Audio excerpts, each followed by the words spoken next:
दोन सोपे भोवरे बनवण्याच्या कृती आपण बघूया। यासाठी आपल्याला लागेल फोटो फिल्मच्या डबीचं एक झाकण, टेबल सरकू नये म्हणून त्याच्या पायांना बसवलं जाणारे एक बुच आणि 2 टूथपिकच्या काड्या।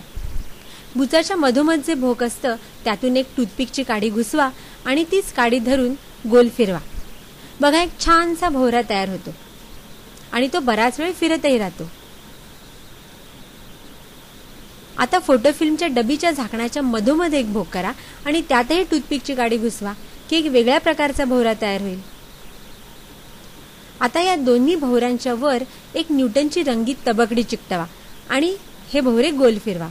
7ही रंगांचं मिश्रण होऊन एक छान करडा पांढरा रंग आपल्याला दिसतो। आता या दोन्ही भोवऱ्यांची शर्यत लावूया आणि कुठचा भोवरा जास्त वेळ फिरत राहतो ते पाहूया। ही शर्यत जिंकतो जास्त व्यासाचा फोटो फिल्मच्या डबीच्या झाकणात बनवलेला भोवरा।